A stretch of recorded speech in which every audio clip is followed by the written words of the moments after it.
चलिए आपको सीधे तस्वीरें दिखाते हैं उत्तराखंड से, जहां महिला मोर्चा धन्यवाद समारोह चल रहा है। सीएम पुष्कर सिंह धामी क्या कुछ कह रहे हैं। आप सबका मैं स्वागत करता हूं और अभिनंदन करता हूं। आज आप सब लोगों ने जो यहाँ पर सभी लोगों ने उपस्थित होकर और विशेषकर से हमारी प्रदेश अध्यक्ष जी का मैं धन्यवाद करता हूं कि उन्होंने ये इनिशिएटिव लिया और मुझे धन्यवाद करने के लिए, मेरा सम्मान करने के लिए आप सब यहाँ एकत्र हुए। ये सम्मान मेरा नहीं है, ये पूरे हमारे प्रदेश की संपूर्ण मातृशक्ति का सम्मान है। आप सभी के चेहरों की मुस्कान और आत्मविश्वास देखकर मुझे सच बताऊं तो बड़े गर्व की अनुभूति हो रही है। मैं देख रहा हूं कि आप लोग सब इतने खुश हो और खुशी का कारण भी है। वैसे बहुत मुश्किल से ये काम काफी कठिन था।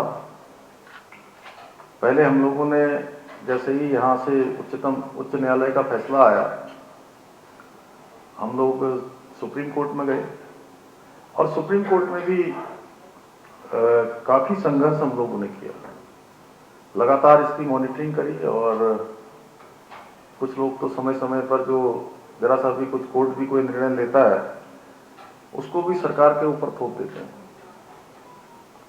क्योंकि कोर्ट एक स्वतंत्र इकाई है, उस पर उनके अपने निर्णय होते हैं, अपनी कार्यप्रणाली होती है, वहां पर कई सारे बिंदुओं पर चर्चा होती है, उसके बाद जो भी डिसीजन आता है। उस समय भी एक बहस छिड़ गई, लेकिन मैंने हमेशा यही कहा कि हम मातृशक्ति के लिए कोर्ट में भी लड़ाई लड़ेंगे और जरूरत पड़ेगी तो हम विधेयक के रूप में भी इसको लाएंगे। मुझे खुशी है कि हमने माननीय न्यायालय में, उच्चतम न्यायालय में इसकी पैरवी करी। सरकार वहां पर एसएलपी के माध्यम से गई और हमने वहां पर जो भी हमारी पैरवी हो सकती थी उस पैरवी को किया। तो माननीय न्यायालय ने जो यहाँ का निर्णय था उस पर रोक लगा दी, लेकिन उसके बाद भी हम चाहते थे कि इसको असली जामा पहनाया जाए और इस बार के विधानसभा के सत्र में हमने विधेयक के रूप में इसको लाकर एक विधेयक का स्वरूप कर दिया और उसमें पूरी तरह से गवर्नर साहब ने भी हमको जो है स्वीकृति प्रदान कर दी, उन्होंने भी अनुमोदन कर दिया और अब ये 30% का आरक्षण हमारा आगे के लिए लागू हो गया। मैं इसके लिए आप सभी को बधाई भी देता हूँ।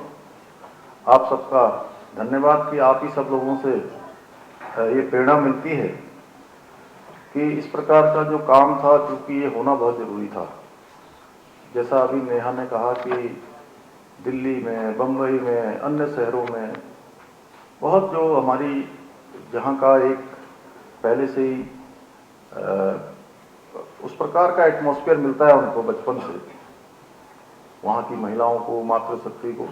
हमारे यहाँ तो बड़ा कठिन है, दुर्गम है और मैंने तो स्वयं देखा है कि हम लोग कब पैदा हुए होंगे हमें पता नहीं। कई बार जो ज्योतिषाचार्य लोग कहते हैं कि आप अपना वो बताइए मुझे, मैं सच बताऊं तो मेरी जो कुंडली है उसमें जो तिथि, समय, दिन पता नहीं कितने प्रकार की घूमती रहती है। तो कई बार मुझे जब बड़े बड़े ज्योतिषाचार्य लोग मिल जाते हैं तो वो कहते हैं बताइए और कुछ भविष्यवाणी करते हैं, तो मैं कहता हूँ महाराज आपको मेरी जन्म तिथि सही वाली पता तो होगी नहीं। क्यों नहीं पता होगी? अब कब पैदा हुए हम लोग गाँव में? हाँ, कभी कहते थे कि वो भैंस चिल्ला रही थी,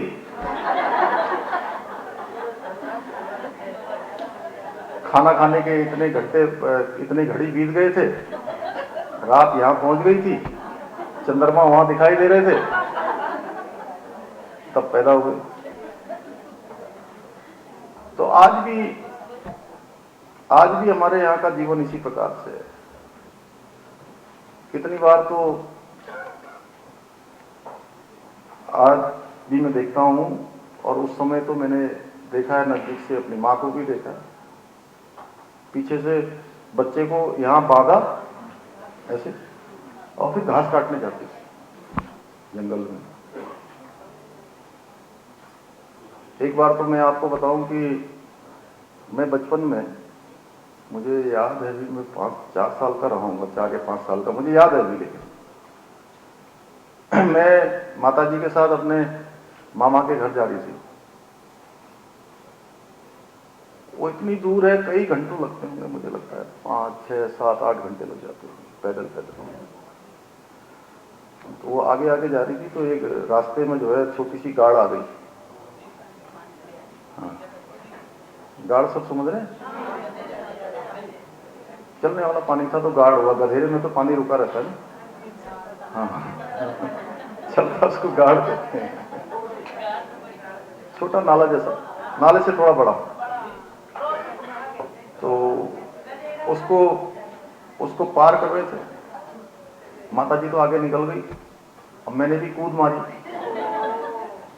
और मैं गिर गया उसमें। मेरे यहाँ पर चोट लग गई है, अभी भी मेरा निशान है यहाँ। और कोई डॉक्टर नहीं, नेहा तुम लोगों ने तो खुद डॉक्टर देखे होंगे एक से एक।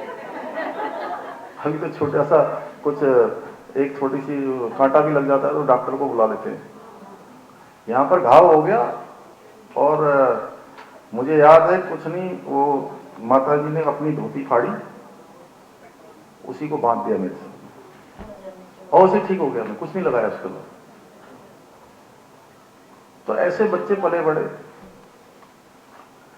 तो वो स्वाभाविक रूप से उनकी और बराबरी नहीं हो सकती। इसलिए मैं पहले दिन से इस बात पर अडिग था कि ये हमारा आरक्षण बहाल होना चाहिए। इसके लिए चाहे जो भी करना हो, जितना भी आगे जाना पड़ेगा। हमने तय किया था कि हमारी बहनों को भी, हमारी बेटियों को भी, सबको आगे आने का अवसर मिलना चाहिए। सबको, जो हमारे यहाँ नया जमाना है, उस नए दौर में आगे आना है। और हम लोगों ने आपके आशीर्वाद से ये काम हो गया, क्योंकि सरकार भी आपकी है। और सबसे बड़ी बात क्या है कि हम लोग इस बात को भली भांति समझते हैं और भगवान की कृपा से काम हुआ। और आज हमारे देश के प्रधानमंत्री मोदी जी के नेतृत्व में भी आप देखें कि जैसे ही वो प्रधानमंत्री बने, प्रधानमंत्री बनते ही उन्होंने बेटी बचाओ बेटी पढ़ाओ शुरू किया, और जिसके कारण से एक बड़ा जो अनुपात था वो काफी अनबैलेंस्ड हो रहा था, असंतुलन हो रहा था एकदम से। कहीं 700 बेटियों पर 1000 का रेशियो आ रहा था, कहीं तो 700 से भी नीचे आ रहा था, कहीं उससे भी नीचे आ रहा था। उसके कारण से जब उन्होंने कार्यक्रम शुरू किया तो आज देश के अंदर लगातार ऊपर आ गया अनुपात, लोगों के अंदर जागरूकता गई, बेटियों के लिए अनेकों कार्यक्रम चलाए। स्वतंत्र भारत के इतिहास में उज्ज्वला योजना पहली बार प्रधानमंत्री जी लेकर आए। पहले क्या था, धुआं, लकड़ी लाना, जंगल से इकट्ठा करना, कितनी परेशानियां। और एक दिन में ही पता नहीं कितने 200-300 बीड़ी सिगरेट का जितना धुआं होता है उतना पेट के अंदर चला जाता था, आंखों में चला जाता है। तमाम प्रकार की बीमारियां। आज 9 करोड़ से भी ज्यादा परिवारों को उज्ज्वला गैस योजना का लाभ मिल गया है। वहीं अभी आप देखिए स्वच्छ भारत अभियान, कितनी जगह मैंने देखा, क्योंकि मैंने स्वयं ग्रामीण जीवन भी जिया है, देखा है नजदीक से। अगर किसी को शौच आनी हो माता बहनों को, तो वो सवेरे से लेकर शाम तक का इंतजार करते थे कि शाम होगी तब जाएंगे हम। जगह ही नहीं मिलती थी। नए दौर में तो चूंकि काफी सुविधाएं बढ़ गई हैं, अपन और प्रधानमंत्री मोदी जी का हम धन्यवाद करते हैं कि घर घर शौचालय बनाने का काम, स्वच्छ भारत अभियान चलाकर अनेकों योजनाएं। आज आयुष्मान भारत योजना है। आयुष्मान भारत योजना भी एक ऐसी योजना है जिसके बारे में हम सोचे हैं कि पहले के समय में कोई बीमार हो जाते थे, कोई बुजुर्ग बीमार हो गए, अस्पताल में भर्ती हो गए, बिल बनता था, पहले दिन 10,000, दूसरे दिन 20,000, तीसरे दिन 30,000, फिर 40,000 और बढ़ता जाता था। जब 4-5 दिन हो जाते थे तो वो बुजुर्ग अपने बेटे से खुद ही कहना शुरू कर देते थे, बेटा मुझे घर ले चलो। अस्पताल कितना खराब लगता है, किसी को अस्पताल न जाना पड़े, हम तो ये कहते हैं। लेकिन प्रधानमंत्री मोदी जी ने ऐसे गरीब जिनको कोई स्वास्थ्य की गारंटी नहीं थी, कोई इलाज की व्यवस्था नहीं थी, उनके लिए भी ये योजना चलाई और 5 लाख रुपए तक का 1 साल के अंदर मुफ्त इलाज की सुविधा की गारंटी दे दी। एक तरह से आप कहिए कि बीमा दे दिया, अपने आप में एक अलग प्रकार की योजना। कोई क्षेत्र ऐसा नहीं। अभी कोरोना महामारी हुई, आप सोचिए कि आज पूरी दुनिया के दूसरे देश अपनी अर्थव्यवस्था के लिए जूझ रहे हैं।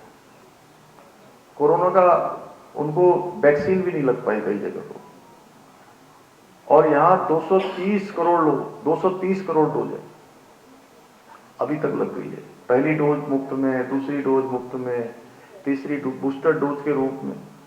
आप सोचिए कि अगर डोज नहीं लगी होती तो क्या हम लोग यहां बैठ पाते अभी? और जब पूरी दुनिया अपनी क्राइसिस में जूझ रही है, बड़े बड़े देश, तब हमारी अर्थव्यवस्था जो 10वें नंबर से भी ऊपर थी वो 5वें नंबर पर आ गई। ये सब हमारा चमत्कारिक जो नेतृत्व है, और नेतृत्व ही नहीं, मतलब उनके अंदर वो जीवन उन्होंने जिया है। कल अगर आप लोगों ने परीक्षा पर चर्चा प्रधानमंत्री जी की कल सुनी हो तो वो बात बोल रही थी जो हम लोग बचपन में सोचते थे कि हमको कोई ऐसा बताने वाला होता। उन्होंने एक शब्द लाए थे कि उमंग से उत्कृष्ट तक पहुंचना है। जब बच्चे जो है किताब पढ़ते हैं, कई बार उनके बोरिंग सब्जेक्ट आ जाता है तो उनकी उमंग क्या, उत्साह क्या, सब कम हो जाता है। तो उन्होंने कहा कि इसको ऐसे नहीं लेना है। 3 घंटे अगर पढ़ना है, 3 घंटे का टाइम टेबल, हम लोग भी टाइम टेबल बनाते थे, आप लोग भी, सब लोगों ने बनाया होगा। हम सोचते थे दिन में हमको 6 घंटे पढ़ना है, 8 घंटे पढ़ना है। नया तुमने बनाया कभी ऐसा टाइम टेबल? हम बनाते थे टाइम टेबल कि 8 घंटे तक पढ़ना है, पूरे दिन भर का हिसाब निकालते थे। कभी 10 घंटे पढ़ना है, नींद लग जाती थी किताब पढ़ते पढ़ते, उसी सो जाते थे। तो कल प्रधानमंत्री जी ने जिस प्रकार से बच्चों को बताया, जिस प्रकार से परीक्षा पर उन्होंने चर्चा करी, क्या मतलब अद्भुत था। एक एक बिंदु का इस प्रकार से बच्चों का मार्गदर्शन किया उन्होंने कि इससे पता लगता है कि उन्होंने किस प्रकार का जीवन किया। इसीलिए उन्होंने इतनी सारी योजनाएं बनाई। गरीबों के लिए देखिए, कोरोना में गरीब हमारे जो है वो रह जाते, भूखे न रहें, किसी को खाली पेट न सोना पड़े, कोई अन्न के बिना न रहे। गरीब कल्याण अन्न योजना चलाई, और उस गरीब कल्याण अन्न योजना से अभी तक भी, मार्च 2020 में योजना चली, मार्च 2020 के बाद 20 में पूरी चली, 21 में चली, 22 में चली, अब वो 23 तक भी जो है पूरे साल भर के लिए जो है उसको आगे बढ़ा दिया है, उससे आगे भी बढ़ जाएगी। तो ये सोच हमारी जो है ये दर्शाती है कि देश का नेतृत्व किन हाथों में है।